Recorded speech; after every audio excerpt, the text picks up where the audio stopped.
gentlemen, strap on your boots. It's time for Crent's Crappy Sports Section. Yes, we're back.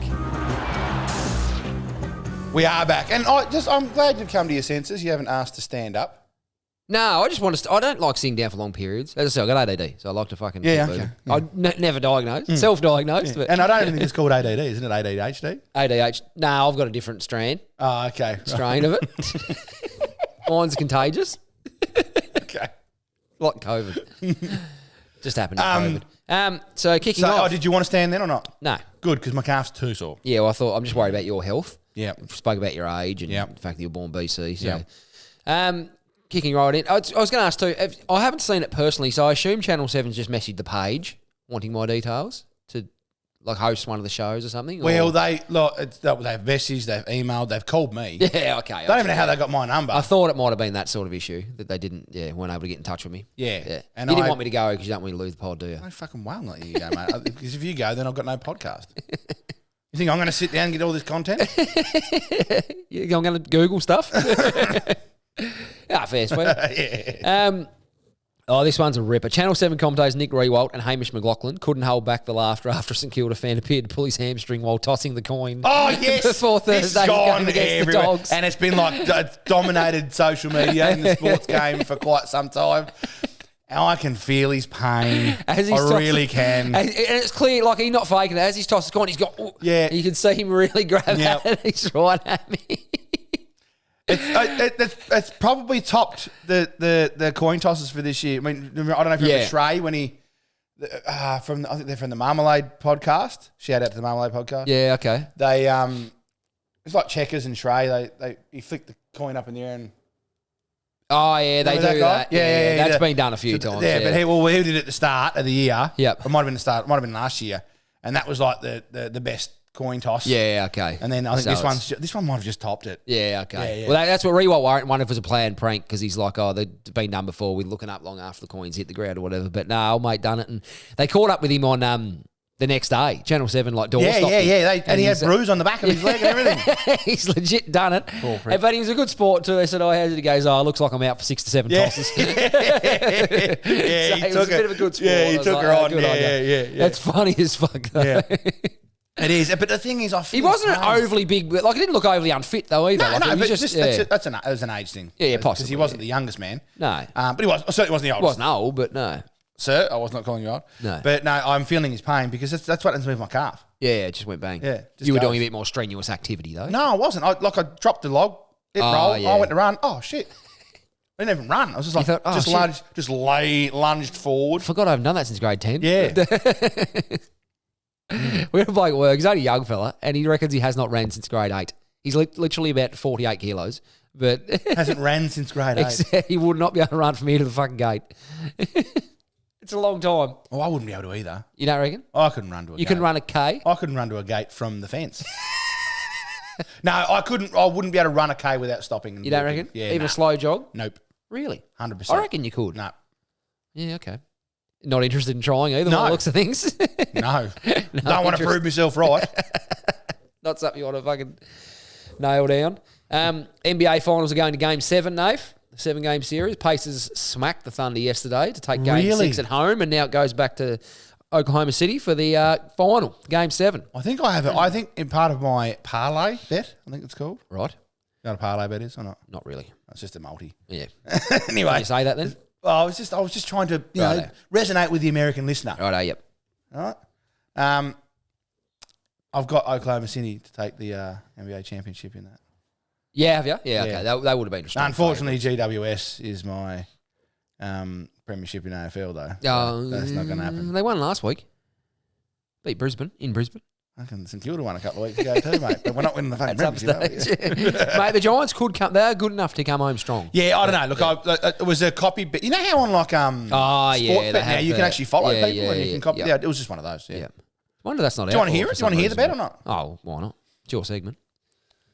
Oh, that was a low ball. So you might have more idea whether it's going to go any good. So Oklahoma City to win. Yep.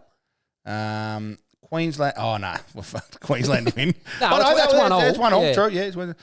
Philadelphia Eagles to take out the Super Bowl. So this coming season. That could be a goer. Yeah. GWS, they were paying $6.50 at the time. Sydney Roosters women. Oh, I wouldn't have a clue. Melbourne Storm. Yeah, well, they're well and truly in it. Yeah, the mix. So, yeah. What's it paying, the odds? That one's paying $675. Oh, no, it's not. That's what I'll win $675. That's a long-winded bet, though. Super Bowl's not till fucking February.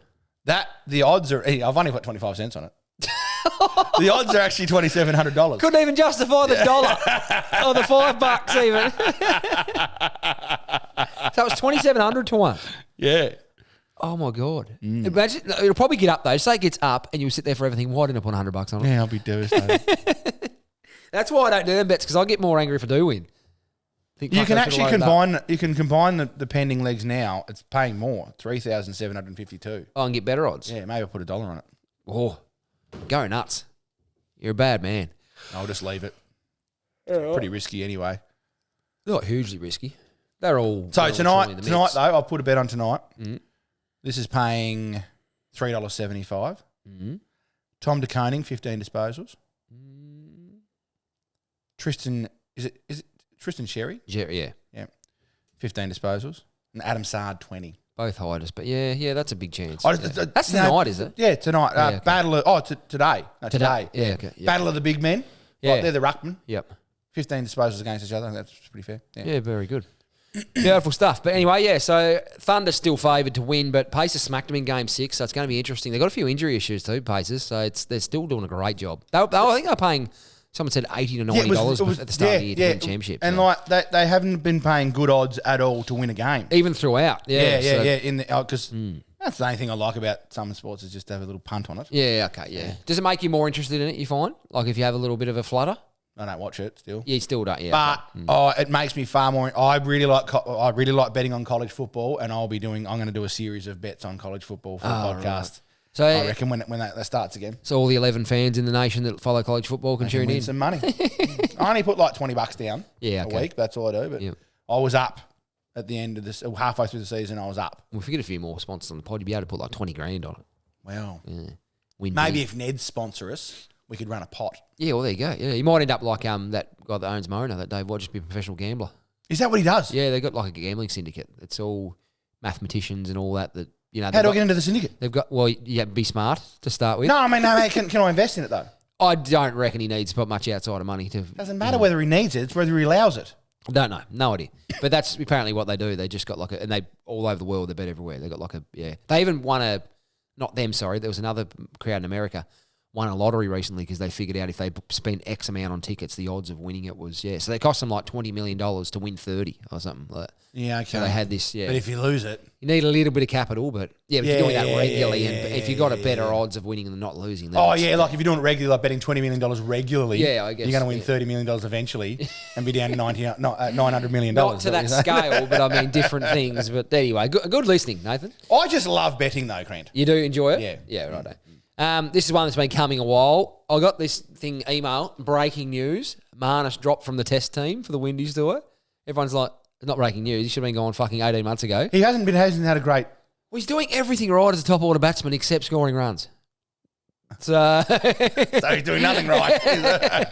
If that wasn't a fact, they'd be going real well. But he just can't get any fucking runs. So I don't think it's the end of Marnus. Michael Vaughan said yesterday, I really like Michael Vaughan. He's another Englishman, but he's pretty honest. I'm aware of that. He said he's underperforming, but he could probably benefit from some time away. Most of the great players have been dropped. Michael Clark got dropped.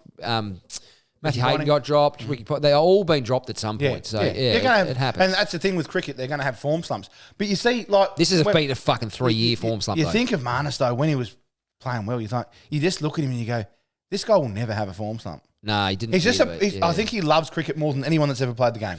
Yeah, and you can get to a point where he's probably got a lot of pressure on himself now, and he's working that hard, and he's probably overtraining, and you just wouldn't know. But honestly, he looks all at sea. He does not look confident at all. Yeah. He needs to just get out of the game for a while, or go down to a lower level? Can play in the tone. No shield cricket at this stage, but he actually looks like he's going. I reckon he looks like when a batsman's out of form, you can tell. They look like they're going to get out every ball. Yeah, like he just looks so despondent and got no idea what he's going to do. Yep. Like before, he knew his game inside and out. Didn't play the shots he didn't have. He just knew his game and stuck with what he could do. But yeah, he looks a mess at the moment. So he's been dropped. And I agree once again with Vaughan's comment was Australia's batting looks, especially the top order, looks very vulnerable ahead of the Ashes, and he's fucking spot on. Our top six is I don't know who's going to get the runs. We're going to need 4 to 5 runs to beat Poms. Mate, let's be honest. Let's be absolutely honest. We could send the Canine ladies over to England and beat them. No, they're coming here. Even better. We'll send the Canine ladies' grandmothers in there. They have changed a little bit, England. They're playing well. Harry Brook, of course, who come to the Hobart, could not buy a fucking run. Yeah. Smoking run a ball 150s at fucking will in Test cricket now. So the old Hurricanes curse struck again. Yep. But, so Marnus is gone. He won't play in the West Indies. He's not in the squad. So for the 3 year, because the World Test Championship is a cycle, 3 year cycle now. So for that cycle in 3 years, he scored 974 runs at 27 with just 1 century in 38 bats. That's no good. He hasn't reached triple figures for 30 knocks. So that's bad. Yeah, it is struggling. But I'm worried about that. I reckon that's a maximum of 15 knocks. You haven't made a sizable score. I think 80. Pass mark is an 80. Yeah, you need something to. Yeah, but Australian selectors have always erred on the side of court. Our good friend Bakesy, he always says that team's harder to get out of than fucking in. It is. Yeah, it's like getting a council job. That is. Fuck me. There was I won't say the place. There's a good employer in town here locally, and they used to always say, "How do you get a job there?" So Bakesy say someone dies. Yeah. Legit, the only way. You feel a dead man's shoes. So, a bit worried about the cricket. I am attending the Gabba test too, the Ashes. So, are you? Yep, I'll be there live. Who are you going up there with? My mate Norm lives up there. So, you going up Norm? Yeah, right. A couple of guys from here. Yep. Stubbs in. Yeah, Young Nath. So, I love it how you 54. I love it how you say me mate Norm as if he's not my mate too. Sorry. Jeez. Sorry, mate. I'll just cut you out of the rotation. I'll agree we're not as close, but I still consider Norm as a good friend of mine. Well, there you go. Then. Yeah. You're winning. You're winning. This is a bit of a unique one. So the Dockers come under fire. I didn't actually hear about this till yesterday, but Fremantle coach Justin Longmuir was hit back at criticism of his club's umpire mug shots that made national headlines earlier this week. What? Didn't even know about it. Vision aired on Fox Footy after last week's win over North Melbourne showed 4 umpire headshots stuck to the Dockers change room walls. Headshots of the umpires. But after the vision went viral and the club was dubbed busted by the photos, Longmuir hit back and labelled the attention a mountain out of a molehill. It wasn't a specific tactic. Someone just decided to put him up somewhere different, he said. It's astonishing it got picked up last week and it was made something of. We've been doing it for 4 years, I reckon. There's nothing sinister about it. What are they doing? What are they doing it for, though? They didn't actually clearly say. One of the media commentators said, well, is it something, are they looking for sort of a respect thing so everyone knows, okay, that's Tom, that's Sam, that's Mike, so they can call them by their name or something maybe. That's been floated as a solution, but I don't know. But again, I don't see how it can be viewed as a negative thing. Like, it's not as if they're fucking... It's not going to help them. Do you know what? I actually don't care. And I think we should be able to berate umpires. They get paid massive amounts of fucking money. See, and they do a terrible fucking job week in, week out. No, they don't, though. They absolutely do. They are set up to fail. Garbage. The rules are that fucking confusing. Some of them. They are just set up to fail. Some of them. All the rules are all interpretation-based now. Yeah, it needs to be fucking black and white. No, that's what I mean. Why don't we just go to, last touch. I would almost like... The SANFL do that. Yeah, 100%. His last touch, free kick. And they're almost doing it. And some of them are just so bizarre, but you think, well, from his angle, maybe. But again, as someone who umpires at a local level, though, I've taken a new tack this year. I speak to people the way they speak to me now. And they say, you can't say that. I say, yes, can. You spoke to me like shit. Fuck off. What do you umpire? I umpire hockey. You have to. It's voluntary sport. So, yeah. So I'm just going to start taking that attitude. Oh, don't you speak to me like shit, I speak to you like shit. You tell me to fuck off, I'll tell you to fuck off. Oh, no, Crent, look, when I umpire, as you know, that I'm a referee now. High level. Mate, I tell you, I just take control straight away. Yeah. There's not one kid not listening to me. Yeah, right. And I've only had to do half a game. That's why. You're in your honeymoon period. It will come. This guy is great. It will come for you. Billy Slater's come under a bit of fire. I was talking to the coach last night at football, actually. Was you? Kids football. Yeah, right. Dallas. I said, word up. Sorry, I might not be able to be there tomorrow. And he goes, oh, jeez, I really hope you umpire again because you did such a good job. So I don't actually know the rules. And I hate the sport. And I've been calling my son a girl for a month. Bought him a pink fucking ribbon to tie his hair. Yeah, Billy Slater has addressed the media after a tumultuous week in which he issued a public apology. Oh, now I saw what happened. Yeah, go. If you'd listen.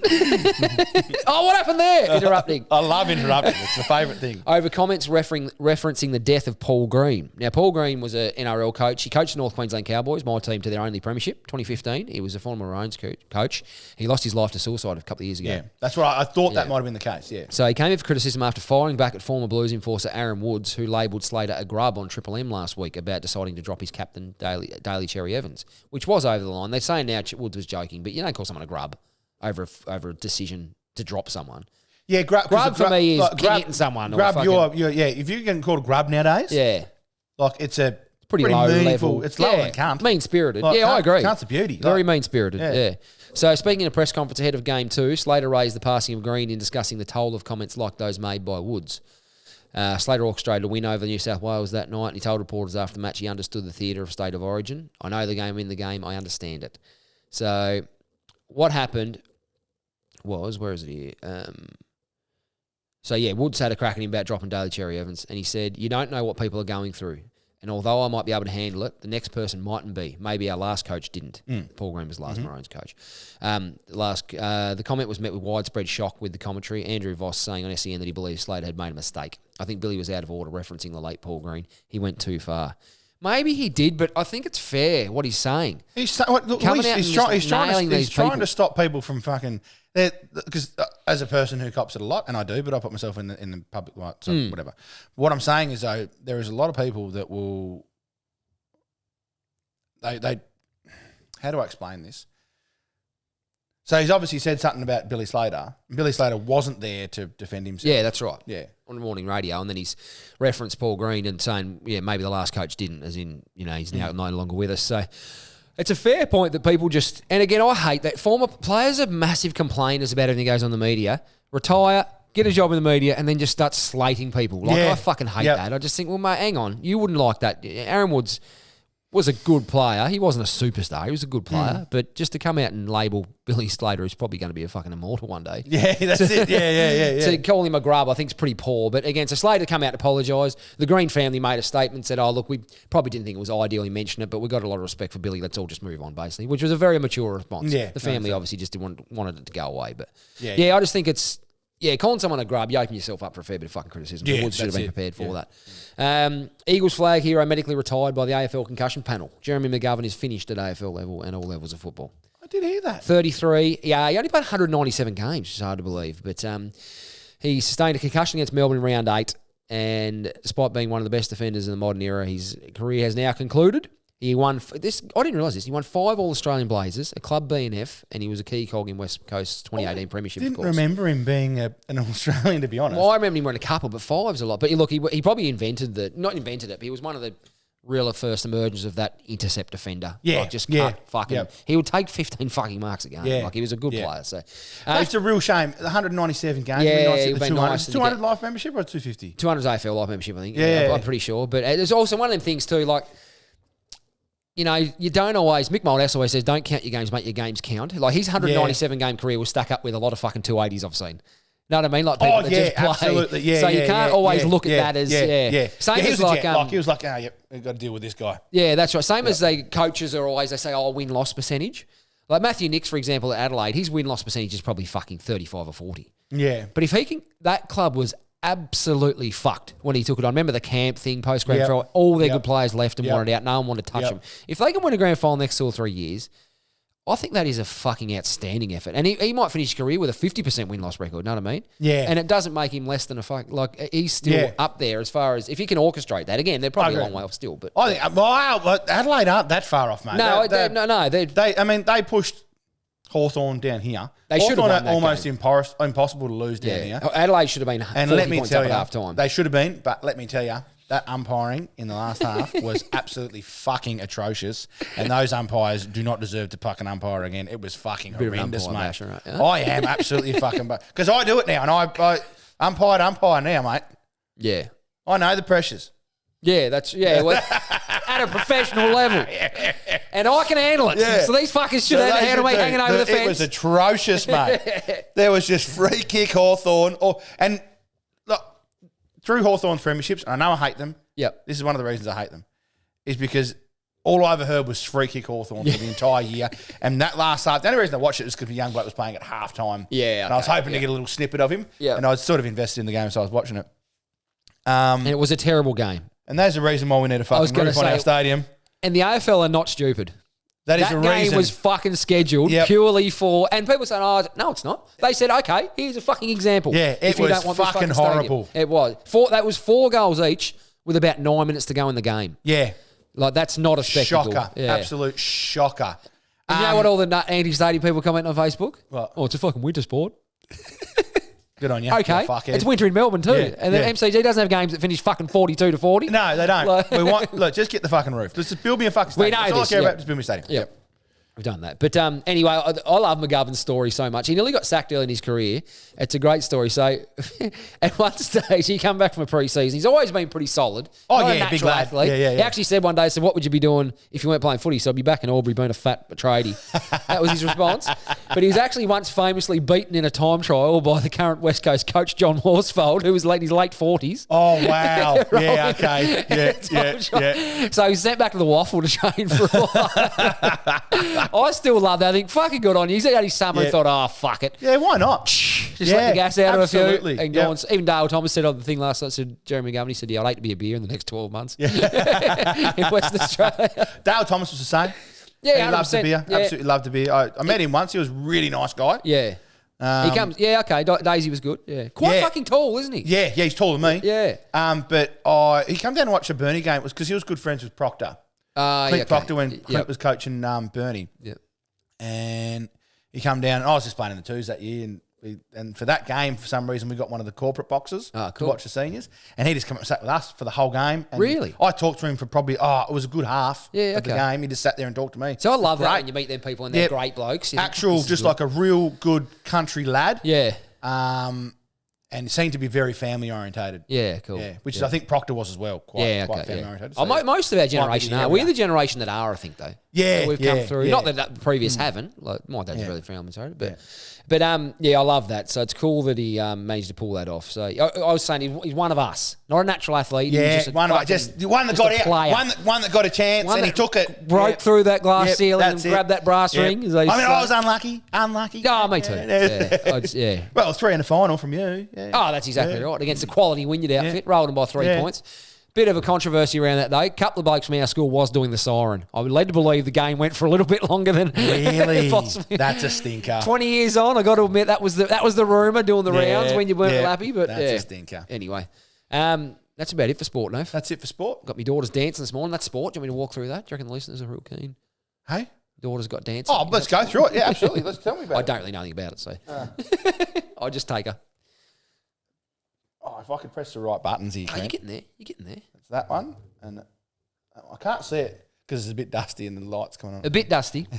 There's more dust on that. There's not much dust on Bonnie Blue, I can tell you. But there's more dust on this one. I think, what's the episode going to be called? Oh, no, this is the sport one. What was the last episode going to be called? You know what usually called sport? Bonnie Blue, I reckon. Again? Crent's Crappy Sports section. This is anyway. Righto, thanks for listening to Crent's Crappy Sports section. Don't forget to join us next week for episode 69. Everybody's favourite number. No, this was 69. Oh, yeah. This is everybody's favourite number. Bonnie, this one should be called Bonnie Blue. Yep. But don't forget to go and watch us on YouTube, Facebook, Instagram, TikTok, all the places. Just go and watch us there. Everywhere. That's what's going to help us grow. Rack 'em Share up. it with your friends. Love you all. Goodbye.